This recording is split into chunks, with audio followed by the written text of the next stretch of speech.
Let me show you how to use the one roll deco mesh method. You guys, this is a great method if you're trying to save cost on your supplies. We'll be making the wreath on a 15-inch work wreath form. If you're new to the work wreath forms, they come to you just like this. We're going to point those upper level ties towards the center of the wreath and those lower level ties pointing outwards. For the one roll method, of course, we're only going to be using one roll of deco mesh. I prefer to use a higher quality. I typically grab my mesh from tmigifts.com or craftoutlet.com, and this is actually poly mesh, and it's a 10-inch roll. So the one roll method is actually a poof and curl base with very specific measurements to really maximize the use of a single roll of mesh. Okay, we're going to start on the lower level with our poofs. Here I've just rolled out a bit of my mesh. I'm scrunching and gathering that into my hand and then tucking away that raw edge to reduce the fray.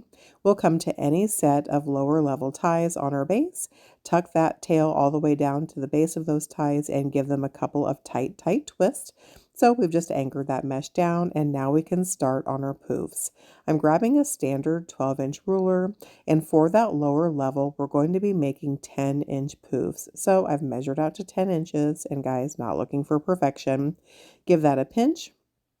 Come to that very next set of lower level ties, add that mesh all the way down to the base, and give them a couple of tight twists. There, we've just added our first lower level poof. Let's do one more together and then we'll jump ahead. So I've measured out to the 10-inch mark. I've scrunched and gathered my mesh. I'm coming to the next set of ties and adding that mesh all the way down to the base of those ties and giving them a couple of tight twists. We'll follow this same process all the way around the entire lower level. In case you're wondering where I get my supplies, most of them come from tmigifts.com. Make sure you enter my code Nikki20 when you check out. That'll give you 20% off your orders every time. Okay, let's get back to our wreath base. Once you've added that last poof to the lower level, it's time to jump your mesh to the upper level. We're just going to pull that mesh tautly. We'll come to the closest set of ties on that upper level, bring that mesh in behind. You can see it's a nice clean jump and secure it down into those ties.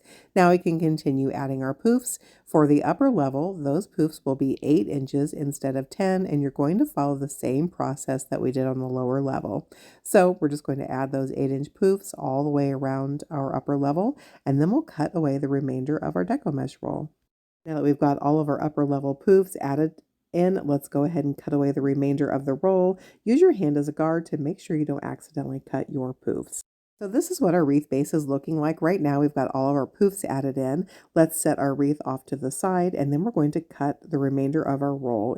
I'll be using my rotary cutter today. If you don't have a rotary cutter, folks, just grab a standard ruler and a pair of scissors. But the rotary cutter, if you're new to these, they're basically like a small pizza cutter. It's going to let you cut your mesh with nice clean lines and quick. I'll leave a link for this for you below in the description of this quick tutorial. All right, so I'm just measuring out to the 8-inch mark and I'm cutting. So we're going to cut the entire roll in 8-inch strips and then I'll meet you back here. Once all of your mesh is cut, it's time to add that into your wreath. So there are 18 sets of ties on that wreath base, and we're going to add one deco mesh curl to every set of ties. So to make that curl, folks, you're just going to grab a single piece of mesh, lay that in your workstation curl side up, roll it into a cylindrical tube. That center is probably 1 inch in diameter.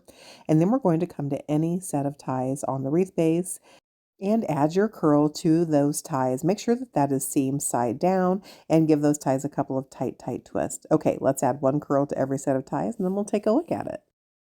Okay, that last curl is just added in and here is the one roll deco mesh wreath base. What do you think?